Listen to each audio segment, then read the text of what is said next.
மாதா தொலைக்காட்சி அன்பர்களே, இறந்த நம்பிக்கையாளர்களின் ஆன்மாக்கள் இறைவனிலே நித்திய இளைப்பாற்றி அடைய நமது மாதா தொலைக்காட்சியோடு இணைந்து ஒரே குடும்பமாக மன்றாடுவோம். அந்தோணி,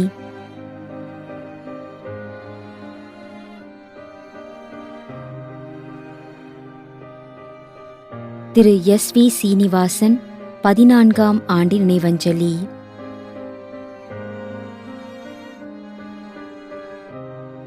வி.எஸ். செபாஸ்டியன், விருதுநகர் 22ஆம் ஆண்டு நினைவஞ்சலி. V. Johnson, Samavilai, Kanjirakode.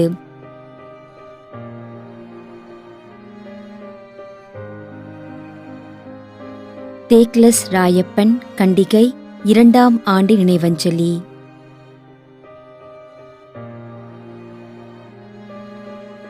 D. Kanagammal கிளிமாஸ், சின்னத்துறை, தூத்தூர் 6ஆம் ஆண்டு நினைவஞ்சலி.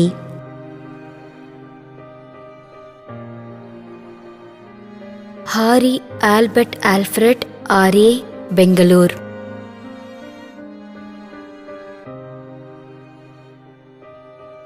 Andrews Raviraj, Anthony Leonard.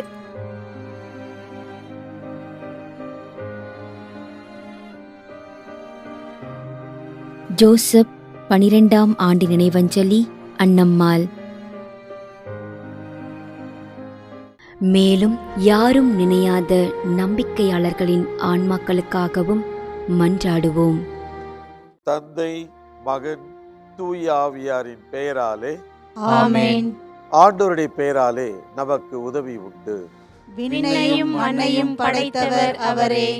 திருவெளிப்பாட்டு நூலிலிருந்து வாசகம். அதிகாரம் 14, இறைவார்த்தை 13. விண்ணகத்திலிருந்து ஒரு குரலை கேட்டேன். இது முதல் ஆண்டவரோடு இணைந்த நிலையில் இறப்போர் பேறு பெற்றோர் என எழுது என்று அது ஒலித்தது. அதற்கு தூய ஆவியார், ஆம், அவர்கள் தங்கள் உழைப்பிலிருந்து ஓய்வு பெறுவார்கள், ஏனெனில் அவர்களின் செயல்கள் அவர்களை பின்தொடரும் என்று கூறினார். ஆண்டவரின் அருள்வாக்கு. இறைவனுக்கு நன்றி. நம்மிடையே வாழ்ந்து இறந்து போன இறைவனின் அடியார்களுக்காகவும், மேலும் குறிப்பாக மாதா தொலைக்காட்சி வழியாக நீத்தார் நினைவில் இன்று நினைவு கூறும் இறைவனின் அடியார்கள் அனைவருக்காகவும் மன்றாடுவோம். விண்ணுலகில் இருக்கின்ற எங்கள் தந்தையே, உமது பெயர் தூயது என போற்ற பெறுக. உமது ஆட்சி வருக. உமது திருவுளம் விண்ணுலகில் நிறைவேறுவது போல மண்ணுலகிலும் நிறைவேறுக.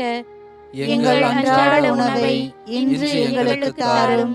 எங்களுக்கு எதிராக குற்றம் செய்வோரை நாங்கள் மன்னிப்பது போல எங்கள் குற்றங்களை மன்னியும். எங்களை சோதனைக்கு உட்படுத்தாதேயும், தீமையிலிருந்து எங்களை விடுவித்தருளும். ஆமென். மன்றாடுவோமாக. இறைவா, இரக்கம் காட்டுவதும் மன்னிப்பு அளிப்பதும் உமது இயல்பு. ஆகையால் உமது திருவடிகளுக்கு வந்துள்ள இன்று நாங்கள் நினைவு கூறும் ஆன்மாக்கள் மீது இரக்கம் கொண்டு அவருடைய குடும்பத்தார் மற்றும் மாதா தொலைக்காட்சி குடும்பம் செலுத்தும் ஜெபங்களை ஏற்று அவரது குற்றங்களையும் அவற்றிற்குரிய தண்டனையையும் மன்னித்து அமைதியையும் முடிவில்லா வாழ்வையும் தந்திடுமாறு எங்கள் ஆண்டவராகிய கிறிஸ்து வழியாக உம்மை மன்றாடுகிறோம். ஆமென். நிலையான இளைப்பாறுதலை ஆண்டவரே இவர்களுக்கு அளித்தருளும். முடிவில்லாத ஒளி இவர்கள் மேல் ஒளிர்வதாக. இறந்த நம்பிக்கையாளர்களின் ஆன்மாக்கள் இறைவனின் இரக்கத்தினால் அமைதியில் இளைப்பாறுவனவாக. ஆமென்.